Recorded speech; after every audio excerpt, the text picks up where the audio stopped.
wanted to say thanks so much for giving me this opportunity. No problemo. We all got a leg up somewhere along the line. So, this is TV format development. You'll be expected to do whatever. Make tea, go out for coffees, photocopying. Brilliant. This is brilliant. And just through here, we've got the mine shaft. So you'll basically be dividing your time between helping out the programme development team and digging for coal in the mine. Wow. I didn't know you did coal. Oh, yeah. Always done coal. Everyone needs coal. Coal's something you can rely on. Coal doesn't turn round and suddenly tell you that Dick and Dom aren't very BBC Three. Right. Now, you'll need these.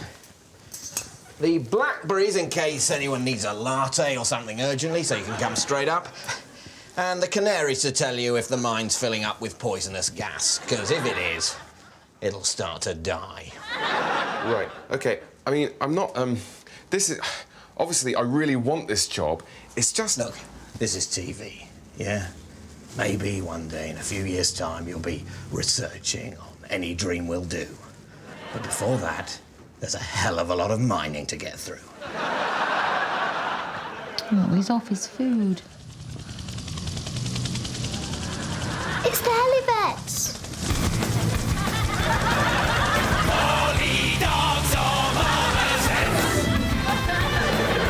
Here they come, the Helivets! We're the Helivets! Where's the pet in peril? And who's the concerned owner? I am.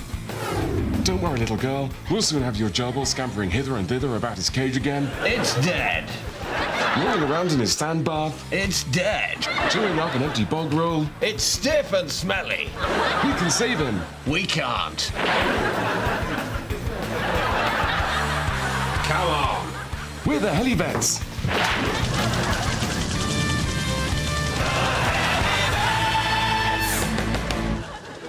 Well, the important thing when writing a sports movie is not to get too bogged down in the so-called rules of the sport. Yeah, I mean, this was our first film writing project, so initially we didn't really know where to start. I suppose we just started typing. Yeah, and luckily there's this pop-up in Microsoft Word that says, "It looks like you're trying to write a heartwarming British underdog movie. Would you like some help?" And then you just have to enter the character names and the context. So we put Wimbledon, but then it popped up, there is already a heartwarming British underdog movie called Wimbledon. Are you sure you want to replace it? So then we had to think again, and in the end, we almost deliberately went for a sport that no one knows much about. Well, almost deliberately, because as it turns out, some people know quite a lot about cricket, unlike us. Yeah. In a time past hope, in a world gone to crap, one man had an idea. Here, look, lads, look what I've found. Calm down, Arthur. There's no point getting excited about anything. The steel mine's closed and we're on the scrap heap.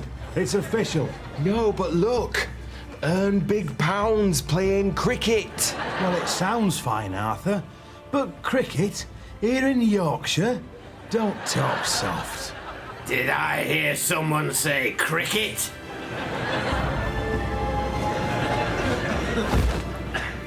That's a word I've not heard in a long time. What would you know about cricket?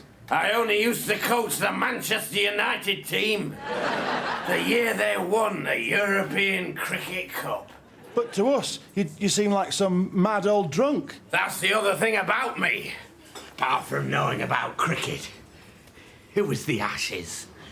I could have won them, but I bowled her wide. You bowled her wide in the Ashes final? How can you live with your sen? I know! Enter the Ashes? You lot?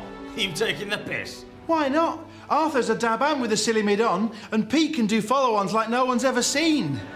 Come on, let us enter. We got stumps in us blood. Oh, you won't be talking like that when you have to face the West Indies in the second round. They've won the Ashes every year since they beat the Dallas Cowboys in 1978. Well, we'll just have to practice our catching and throwing and penalties and that.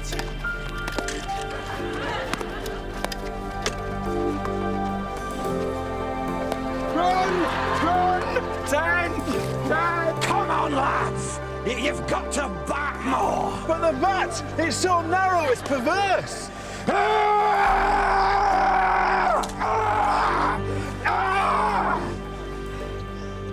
First rule of cricket, never call the bat narrow.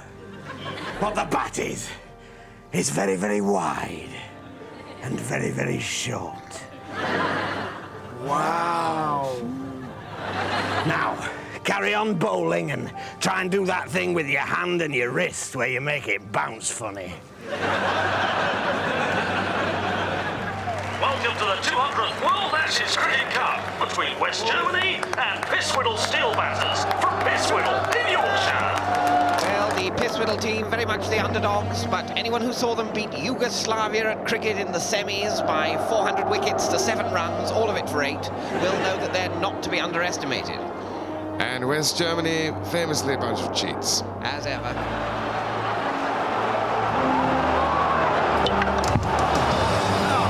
What are you doing?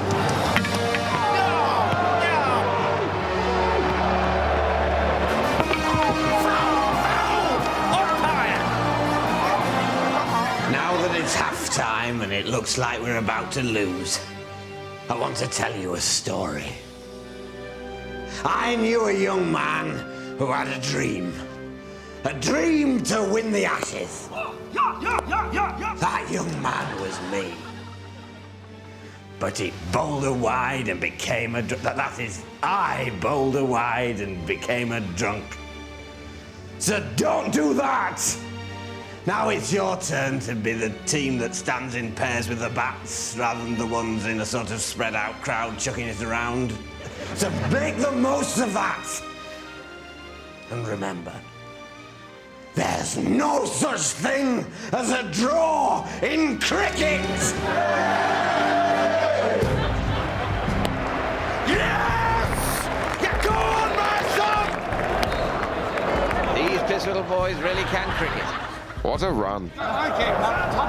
This summer, from the location manager of Billy Elliot and the catering staff who brought you the full Monty. Yes! Remember what I taught you! No, not that! I was wrong! Featuring someone who was very nearly in Brassed Off, comes a film to touch the child in all of us, but not in that way. They're bringing urns and sandwiches onto the pitch. They think it's tea. It is now.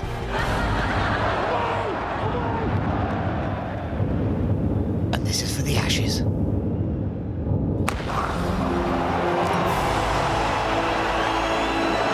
can't believe they've done it. They've actually done it. In cinemas this summer, the full number of overs that are scheduled to be bowled that day. And remember, lads, it isn't over until the full number of overs that are scheduled to be bowled that day have been bowled! Opens June 25th. Which has all been restored to how we think it would have looked when the rooms were originally laid out in the 18th century. I found it. So, is this really your mother's house, sir? Dear Mama, I keep telling her to get Sky Plus. And this room is still known as the Hanover bedroom, as it is believed that George II stayed here not long after his accession. And I believe still remained a friend of the family for some time after. Excuse me, what the hell do you think you're doing? Security! Tell Mama I won't be dining tonight. You two out. We're not having sex! We're not having sex! I shall report you to my mother, Lady House. Danger! I think my nemesis has corrupted even my beloved mother.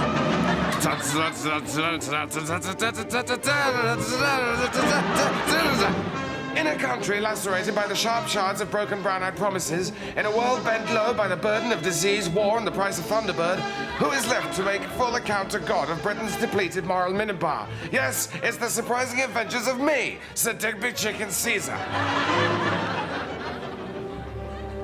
I am overtaking, but we're on a hill. What's that? Oh my God! The rolls! Oh, have your nemesis' henchman turned it into an old banger again, sir? I think not. This bears all the hallmarks of the Countess. Countess, we meet again. He's got germs! This is my valet and handyman Ginger, a good man in a crisis. Thank you, sir. Just to say, if I get any more sober, my dead kidney will start to throb again. He's got germs! If I may. He's got germs! Now, Countess, tell me, are you... give that to me. He's got germs! Are you in league with my nemesis? There's a soggy pack of Rothmans in that bag. You are! He's got germs! Ginger, beat the crap out of her. I'm sorry, Countess. I'm going to have to confiscate your jewels. He's got Force it upon yourself. How will I break the unholy alliance between the Countess and my nemesis? How will I tell friend from foe if not by asking them for a quid and then pushing them over? Is it true that if you sneak into the London Eye, they'll let you sleep there? Find out next week in The Surprising Adventures of Sir Digby Chicken Caesar. This one's just full of dog shit, sir. This is just the birth certificate of her estranged daughter. What a wasted day! You'd think it makes you 19 times more the man, but it doesn't. Alan has 19 penises, which, after the watershed, we can show you. Come on, that's got to be worth a look. I mean, to start with, you just think it's normal. You think everyone's got 19 penises. Continuing our People Who've Grown into Spectacularly the Wrong Shape season, you get the chance to have a good old stare without feeling guilty. That's The Man Who Had So Many Penises He Was Worth Making a Television Programme About later tonight.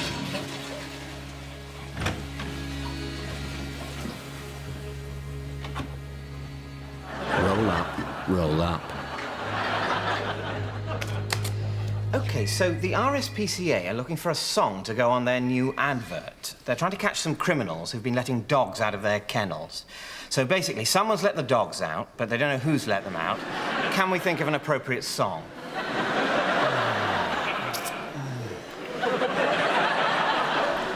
How about Freedom by George Michael? By the Rivers of Babylon? What we need is something to really punch home the idea that these dogs are being let out onto the streets with nowhere to go and nothing to eat. Who let the dogs out? They don't know. That's why they're putting out the advert. Look at it this way. What would I choose if you'd let the dogs out? If who'd let the dogs out? You, if you'd let the dogs out. Please release me. Let's leave that one and come back to it. Maybe this one will be easier. It's for a TV station. They're looking for a song to advertise the film Roxanne.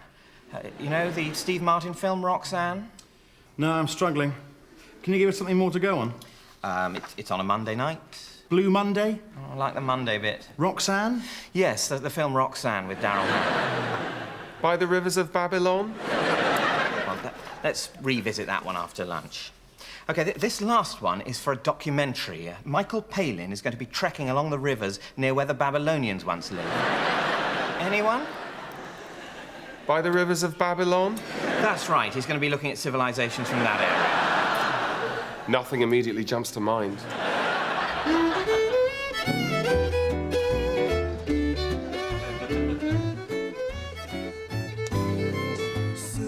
Maybe just a little bit more parsley. Perfect. That smells amazing. You've really turned this place around over the last few months, Chris. You've certainly got the magic touch when it comes to soup. Well, Alan, what can I say? Just makes a lovely change from working in robotics. Yeah, I bet. Oh, here, I want you to try something. Taste one. Oh, my God. It's soup. That's right. Solid soup. Soup you can hold in your hand. Chris, you're a genius. Thanks. Go on, take an hour off. Get back for the lunchtime rush. Thanks, boss. Bean soup, chicken soup, soup with macaroni, cream of broccoli, minestrone, potato soup, tomato soup, chowder made clams. Hey, that's my iPod and copy of Perfume by Patrick Suskind. Oh!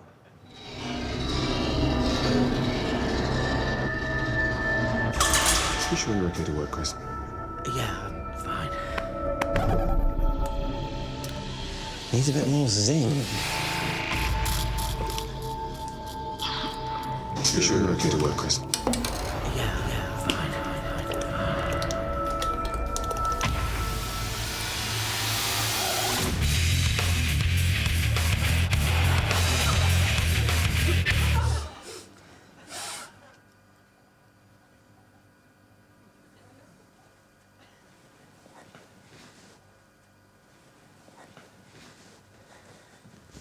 What the hell happened, Chris? I don't know. Bad day. I'll be fine tomorrow. You can't smell anymore, can you? What? Ever since that guy hit you, you can't smell your hand in front of your face. Don't be ridiculous. I can smell perfectly. I can smell that clove of garlic down there. Where? Just down here. Yes. I knew I could smell garlic. I see. Oh, blimey, Pete. That's a bit of a fruity guff you just did. Oh, yeah. Sorry, boss. Oh, yeah. Bloody hell, Pete. Smells like something's crawled up your arse and died. I'm sorry, Chris. Nobody farted. Look down that lonesome road before you travel on. Well, if I can't smell, you'll just have to smell for me. I smell.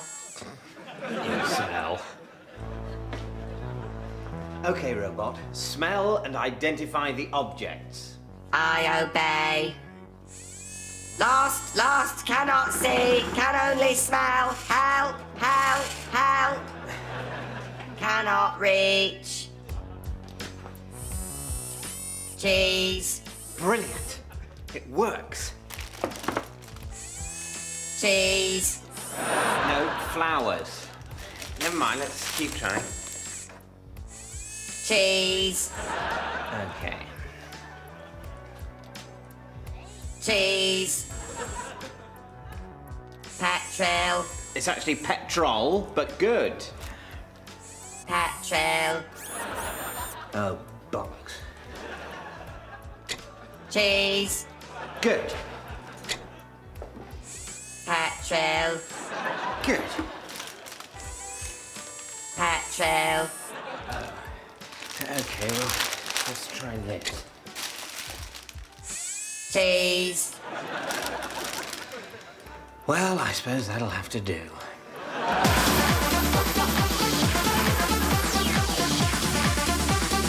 Welcome to Back to Life. Back to reality. The show that adds an "un" to the phrase safe revival of cryogenically frozen billionaires. And an ear to the phrase responsible treatment of reanimated cadavers.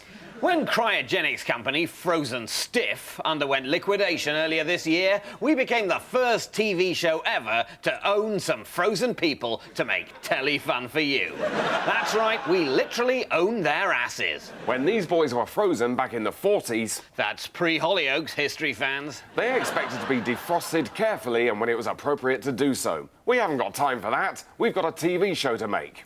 Let's have a look at what these boys have been up to after being warmed up a bit and fiddled about with by the production team to make them work in Back to Life, Back to Reality.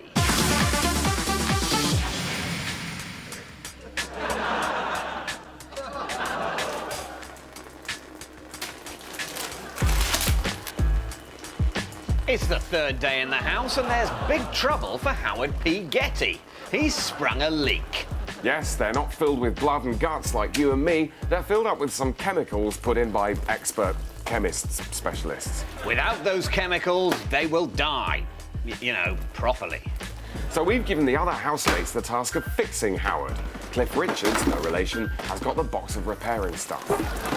Our medical team reckon Howard's got about 3 minutes left, give or take. Let's see how they get on. Oh, that's really not going to help.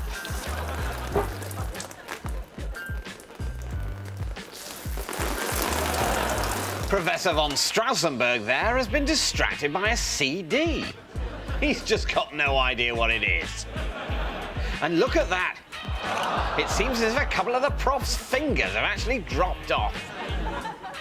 Walt there, doing his best, but when you're only a head, you can't be much more than an ideas man. So he's just chewing a starburst there. Being from the 40s, that's probably his very first starburst. Do you remember your first starburst? Why not text in about that? Might as well.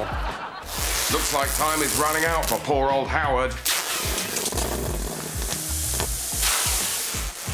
Look at that! He's fixed himself. With the professor's dropped-off fingers, they've made perfect bungs for his chemical-leaking holes. And where's the professor gone? Surely he'd want to see that his loss wasn't in vain? He's trying to refreeze himself. Unlucky, Professor. You might have once been a Nobel Prize-winning physicist, but now you're ours.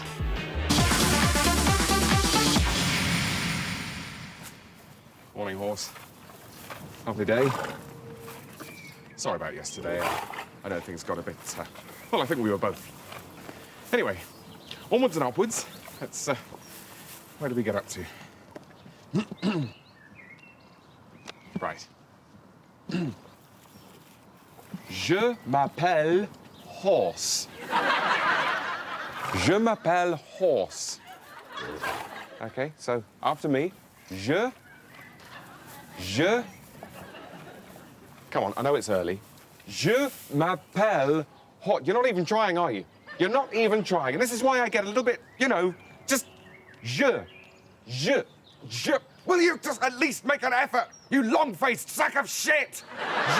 Je. God, it's like pulling teeth with you. You just don't care, do you? You don't care at all. All the effort I put in. Je. Right, forget it.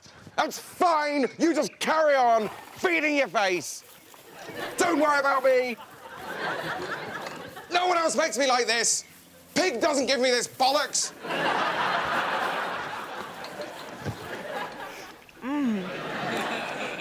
And the great advantage is that not only does it taste of chocolate, it also works in exactly the same way as real soil. Now, I have to admit to being a little bit nervous about this next item because the guy we're going to be talking to is, let me tell you, absolutely bonkers. I thought he was on at the end. What? The guy who was sectioned. Oh, yeah, he is. I'm talking about the comedian. Oh, right. I was getting confused because later on we have got a real schizo on. But now our next guest is crazy in a different and less harrowing way. But before we meet him, let's see a clip of his new show, Two Sugars, s'il vous plaît. Well, it's been a really tough day, and I'm beginning to wonder if that whole drunken bet was a good idea after all. I mean, making a cup of tea for everyone in Belgium. What was I thinking? Monsieur... no, monsieur. Monsieur, a tasse de tea? Oh, I haven't even looked up the French word for tea. I'm so crazy. Why do I get myself into these heartwarming scrapes? Making a cup of tea for everyone in Belgium. Crazy idea. I know. Where did that all spring from? Well, this is all actually Ricky Gervais's fault. Damn you, Gervais. I call him Ricky. I know him. No, what it was I was at a party with Ricky Gervais, who did The Office and Extras, and he was talking to me, which I'm quite used to, and a certain amount of drink had been taken. I expect you mean a lot. Yeah, that's what I kind of did that joke.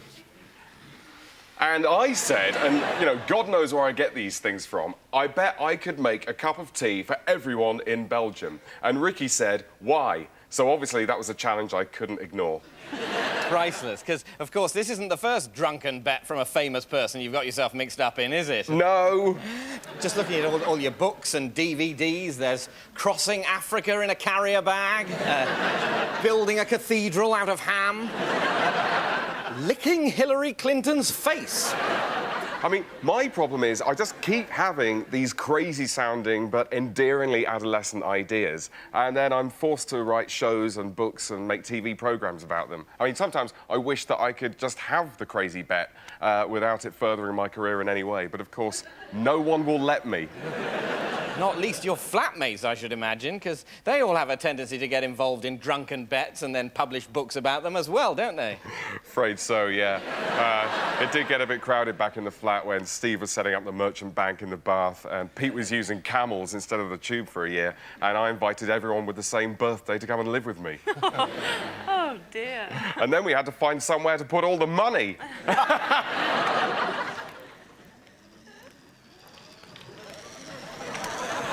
Time for Master's cheese.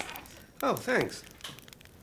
No, Cheeseoid! That's not cheese, that's petrol! Petrol? Yes! But petrol goes in car. Oh, shit. Oh, Cheeseoid, you filled the tank with brie! Petrol. Shut up! Sorry, Master. Cheeseoid hates self. Cheddar status, 10 days to use by date. Brie status, 48 hours to use by date. Primula status, in tube.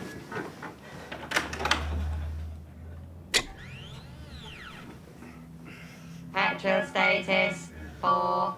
Petrol status, 4. Shut up, Cheeseoid!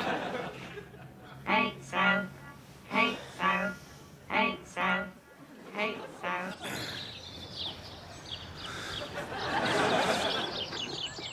Cheeseoid! Cheeseoid? Cheeseoid kills self. Cheeseoid kills self with petrol. Why petrol not burn? No, Cheeseoid. That's not petrol. Petrol? Petrol. That's cheese. Not petrol? No. Hate self.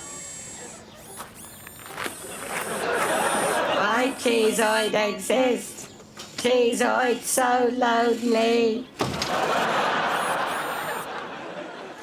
So when do they use the kilns? I just told you, they don't use kilns. There are no kilns. What, so you're telling me that you don't have to heat up milk to turn it into cheese? That's exactly what I'm saying. You don't get cheese just by cooking milk. But that's how it was discovered. Someone left some milk on a hot stone and it turned into cheese. That isn't true. That's how they used to store it when they had too much milk. They didn't have fridges, David. I accept that, Rob. Yeah, so how did they turn the cheese back into milk? They needed the kilns. You can't turn cheese back into milk. Apply heat to cheese and what you get is melted cheese, not milk. You don't know what the hell you're talking about, do you? I know how cheese is made. Oh, really? Yes. Well, you take milk and then you leave it to not ferment exactly, but then you scrape up, you separate the curds and whey. This isn't a nursery rhyme, David. And then you leave it until... You put it in the kiln until it forms a hard skin so that it doesn't fall to bits. Cheese doesn't form its own skin. They put the skin on. They put the skin on? Yes! Did you hear what you just said? They put the skin on. Oh, what? So you think Edam has a particularly red skin because of the temperature they bake the milk at? I'm not claiming to be a fucking scientist, David. I just know they don't put the... How do they put the skin on? I don't know how they put the fucking skin on. What are we talking about then? I didn't start it. You've got a problem, mate. You've got a problem. You've got a problem. You've got a problem. You've got a problem. Lot of anger. You've got a problem. Lot of anger. You've got a problem.